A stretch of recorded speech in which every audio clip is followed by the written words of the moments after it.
Hello दोस्तों। तो बवाल सर फिर से हाजिर हैं अगले कविता के साथ। Now the leaves are falling fast by W.H. Auden. तो एक बात आपको कहना चाहेंगे कि दोस्त एक ही हो मगर वफादार चाहिए।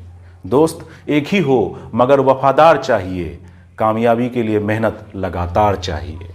तो हम सब लगातार मेहनत करेंगे। बवाल सर आपके साथ मेहनत करेंगे, आप बवाल सर के साथ मेहनत करेंगे और हम लोग पोइट्री वाले सेक्शन को बहुत अच्छे से पढ़ेंगे और एक एक चीज़ को क्लियर करेंगे। और आज हम लोग जो अगली कविता है वो हम लोग पढ़ने वाले हैं। Now the leaves are falling fast. ये W.H. ऑडेन साहब ने लिखा है। तो बिना किसी देरी के हम लोग जानते हैं इस ऑथर के बारे में।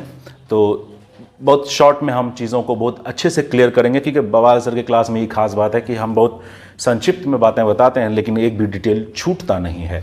तो now the leaves are falling fast is written by Wystan Hugh Auden. इसको पढ़ेंगे ह्यू, ठीक है, इसको ह्यू पढ़ेंगे। Winston Hugh Odean W.H. Odean नाम से ज़्यादा प्रचलित हैं। ही वॉज बॉर्न ऑन 21 फरवरी 1907। इसको 1907 भी बोल सकते हैं, 1907 भी बोल सकते हैं। 1907 in New York, United kingdom, and died on 29 September 1973 in Vienna, Austria. Austria में उनका जो है देहांत हुआ। और ये जो है ये कविता जो है वो विस्टन ह्यू ऑडेन द्वारा लिखी गई है। और he was an Anglo American poet. Anglo American poet थे वो, क्योंकि उनका जन्म जो है वो इंग्लैंड में हुआ था, यूनाइटेड किंगडम में हुआ था। और उनका जो है मतलब उनका जो है कैरियर, उनका जो है वक्त, जो समय बीता वो अमेरिका में बीता। तो एंग्लो भी हैं वो, अमेरिकन भी है। एंग्लो मतलब इंग्लिश, है ना। His important works are the age of anxiety. As of anxiety, anxiety जो है, एज ऑफ एंग्जाइटी जो है इनकी एक महत्वपूर्ण किताब है। द ऑरेटर्स एक और किताब है।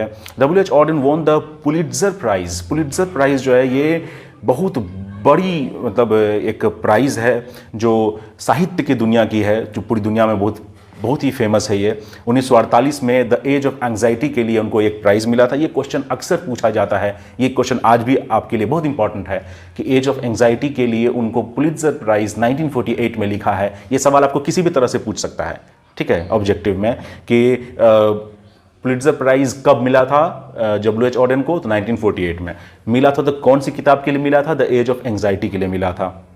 या फिर द एज ऑफ एंग्जाइटी के लिए 1948 में W.H. ऑडेन को कौन सा प्राइज मिला था?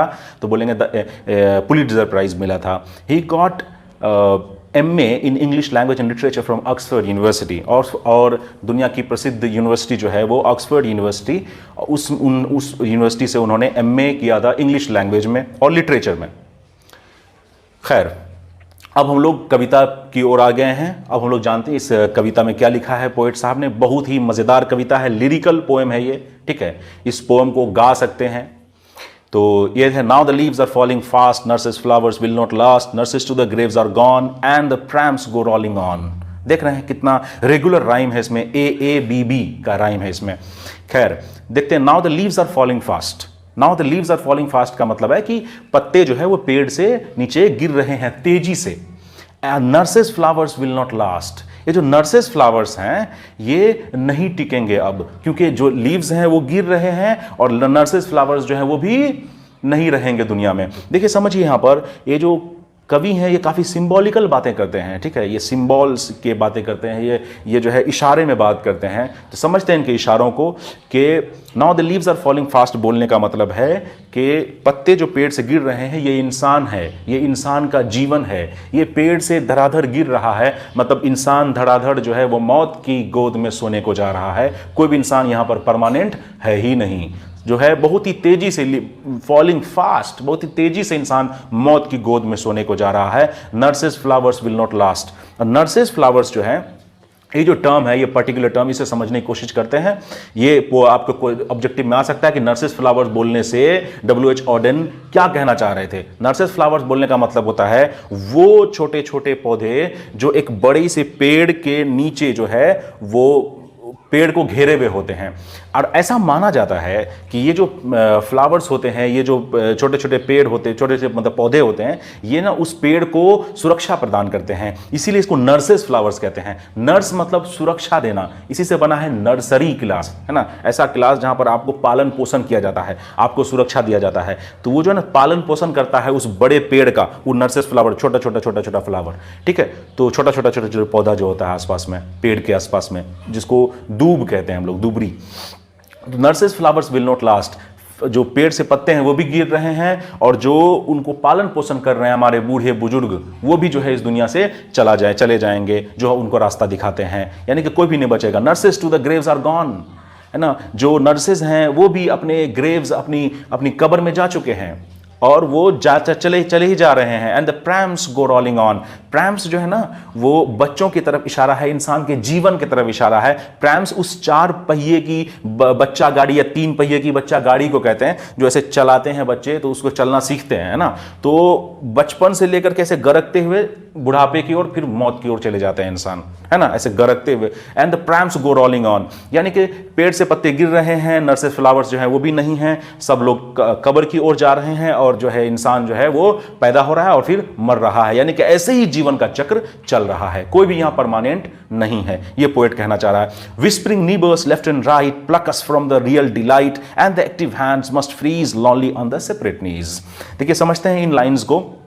इस स्टैंजा में पोएट कहना चाह रहे हैं कि विस्परिंग नीबर्स, ये देखो ये वाला जो टर्म है विस्परिंग नीबर्स, इसको ध्यान से समझना, बवाल से बता रहे हैं, एकदम ध्यान से समझना, बहुत इंपॉर्टेंट है। देखो विस्परिंग नीबर्स बोलने का मतलब होता है, विस्परिंग नीबर मौत का फरिश्ता, विस्परिंग नीबर्स का मतलब मौत का फरिश्ता, फुसफुसिया पड़ोसी नहीं, मौत का फरिश्ता। ये जो है एक पर्टिकुलर टर्म है जो अंग्रेजी भाषा में इस्तेमाल किया जाता है, अंग्रेज लोग यूज करता है। तो whispering neighbours left and right ना, विस्परिंग नीबर्स हमारे आसपास हैं, हमारे आसपास मौजूद हैं, ये कवि कहना चाहते हैं, यानी कि मौत का फरिश्ता जो है हमारे आसपास हमेशा लगा हुआ है हमको मारने के लिए, है ना। And plug us from the real delight, plug मतलब क्या होता है, प्लक मतलब किसी चीज को किसी चीज से अलग करना, है ना। Plug us from the real delight, जीवन जो है, हमारा परिवार जो है, ये सब जो हमारा मोह है, ये सब जो हमारा रियल डिलाइट है, ये सब हमको खुशी देता है, लेकिन इस खुशी से हमको कोई दूर करता है, तो ये मौत का फरिश्ता whispering neighbours pluck us from the real delight, हमें जो है उस खुशी से हमें छीन लेता है, अलग कर देता है, हमें जो है जीवन से छीन लेता है ना। And the active hands must freeze lonely on the separate knees. अब यहां पर कवि जो है वो मौत को दर्शाते हैं कि मौत कैसी होती है। And the active hands must freeze, यानी कि हर इंसान का जो एक्टिव हैंड है, हाथ है ना, जिससे हम लोग सारा काम करते हैं, जिससे हम लोग इशारे करते हैं, जिससे हम लोग मारपीट करते हैं, ये जो एक्टिव है इतने, ये फ्रीज हो जाएंगे, जम जाएंगे, फ्रीज, है ना, ठंडे हो जाएंगे। यानी कि इंसान जब मरता है उसको क्या कहते हैं, ठंडा हो गया, मतलब इंसान मर गया। एक्टिव हैंड जो है ये मर जाएगा, ये ठंडा हो जाएगा, है ना, यानी कि इंसान खत्म हो जाएगा। लोनली ऑन द सेपरेट नीज, और हर इंसान जो है वो एक दिन अपने सहारे में होगा और उसको कोई सहारा देने के लिए नहीं होगा, है ना। लोनली ऑन द सेपरेट नीज, यानी कि ऐसे वो लेटा होगा, समझ रहे हैं ना। तो dead in hundreds at the back, अब अगला स्टैंजा पढ़ते हैं। Dead in hundreds at the back follow wooden in a track, arms raised stiffly to reprove in the false attitude of love। ये देखिए यहां पर जो है अब पोएट जो है वो दुनिया को बता रहे हैं, दुनियादारी को समझा रहे हैं कि dead in hundreds at the back, यानी कि जब हम मरे हुए होंगे, जब हमारी लाश को ले जाया जा रहा होगा दफनाने के लिए, जलाने के लिए, अंतिम संस्कार करने के लिए, तब जो है ना हम ऐसे लेटे हुए होंगे, मरे हुए होंगे, और हमारे पीछे सैकड़ों लोग जो है वो होंगे। Dead in hundreds at the back, हमारे पीछे सैकड़ों लोग चल रहे होंगे।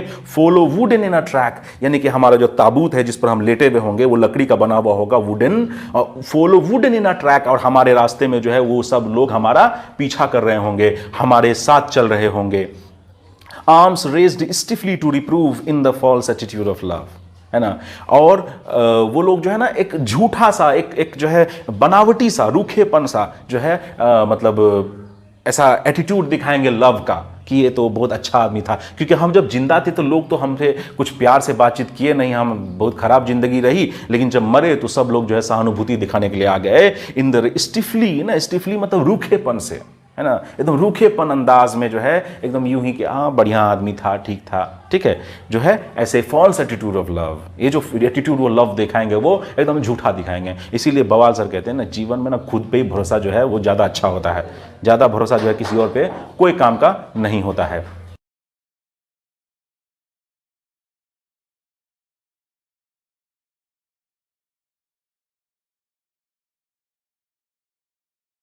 हाँ, तो अब हम अगला स्टैंजा पढ़ने वाले हैं पोएम का।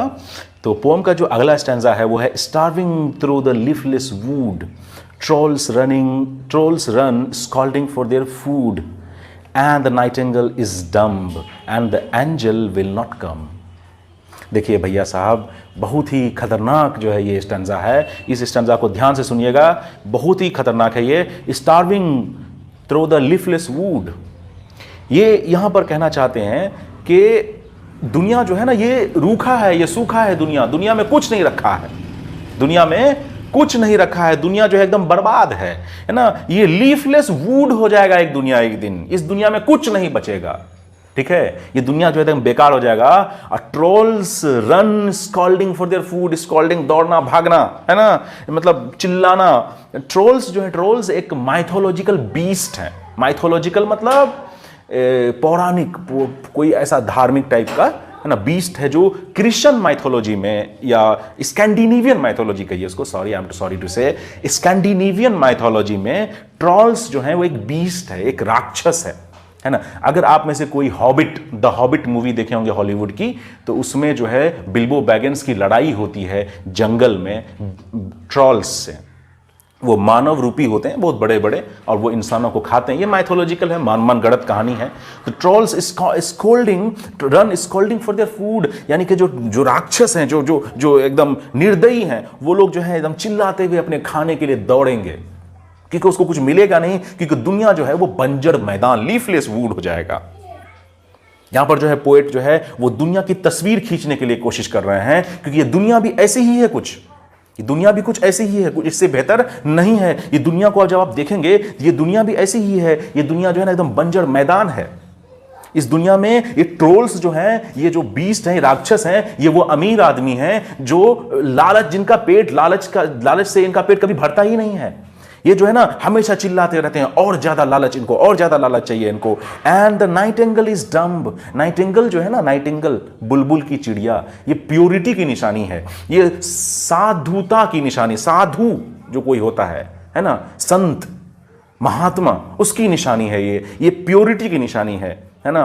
तो ये कहते हैं कि नाइटिंगेल इज डम, जो अच्छे लोग हैं, जो प्यारे लोग हैं, जो समाज के जिम्मेदार लोग हैं, वो लोग चुप रहेंगे जब ऐसा कुछ होगा तो, है ना। And the angel will not come, और कोई फरिश्ता हमें बचाने के लिए नहीं आएगा, इस दुनिया को बचाने के लिए नहीं आएगा इन राक्षसों से। जो राक्षस, ये अमीर लोग जो गरीबों को परेशान करते हैं अपने और लालच को सेटिस्फाई करने के लिए, अपने लालच को संतुष्ट करने के लिए। कोल्ड इम्पॉसिबल अहेड, अगला जो है स्टैंजा है, cold impossible ahead lifts the mountains lonely head, whose white waterfall could bless travelers in their last distress। अब जो है पोएट जो है यहां तक तो आने के बाद बहुत ही पेसिमिस्टिक टोन है पोएट का। पेसिमिस्टिक मतलब होता है एकदम जो है उदासीन, जिसमें कोई उम्मीद बर नहीं आती, कोई सूरत नजर नहीं आती। गालिब साहब कह गए उसी टाइप के हैं ये, कि यहां तक आने के बाद जो है ना एकदम पूरा जो है वो पोएट जो है वो एकदम निराश है, एकदम जो है पेसिमिस्टिक थॉट है उनको कोई पॉजिटिव अप्रोच नहीं है जीवन में कि भैया कुछ अच्छा होगा, है ना, कोई बात नहीं है। लेकिन अब लास्ट स्टैंजा में पोएट जो है वो ड्रीम में चले जाते हैं, सपना में चले जाते हैं। यानी कि पोएट का ये कहना है कि रियलिटी में तो भैया तुम खुश नहीं रह सकते हो, इस दुनिया से, ये जालिम दुनिया तुमको रियलिटी में खुश होने तो नहीं देगी। ये जो है ना, ये तो सपने में ही तुम जो है खुश रह सकते हो, क्योंकि दुनिया का नियम इतना गंदा है। तो cold impossible ahead lifts the mountains lovely head, whose white waterfall could bless. ना, कोल्ड इम्पॉसिबल अहेड, है ना, ठंडा इम्पॉसिबल अहेड, है ना, कुछ ऐसा है जो बहुत ठंडा है और इम्पॉसिबल है और आगे है ना। ठंडा मतलब पहाड़ की चोटी, है ना, और इम्पॉसिबल है ना, वहां तक कोई जा ही नहीं सकता, असंभव है। तो असंभव जगह कोई कैसे जा सकता है? ख्वाब में, सपना में, है कि नहीं है? सपना में आप भी कभी इम्पॉसिबल जगह गए होंगे कि नहीं गए होंगे, या उसके यहां इम्पॉसिबल जगह वो भी है ना। खैर, lifts the mountains lonely head, है ना, वहां पर जो है वो माउंटेन का जो है वो हेड कहा गया, पहाड़ की चोटी को, वहां पर वो खड़ा है, शिखर जो है वो खड़ा है। Whose white waterfall could bless travellers in the last distress, जिसका जो है वाइट वाटरफॉल जो वहां से गिरता है ना, जो वहां से झरना गिरता है उस पहाड़ की चोटी से, वो किसी परेशान मतलब ट्रैवलर को, किसी परेशान यात्रा करने वाले को जो है जीवन दान दे सकता है, उसको जो है शांति पहुंचा सकता है in their last distress. Distress मतलब परेशानी ना, लास्ट डिस्ट्रेस मतलब एकदम जीवन का अंत होने वाला परेशानी, जब जो है कुछ मतलब चैन नहीं आ रहा है तो वहाँ पहुँच जाएगा सपने में ना, तो उसको चैन मिल जाएगा फाइनली। तो जो है पोएट जो है यहाँ पर अपनी बात खत्म करते हैं, यानी कि पोएट जो है वो पॉजिटिव थॉट अगर लेते भी है ना तो उस सपने में लेते हैं।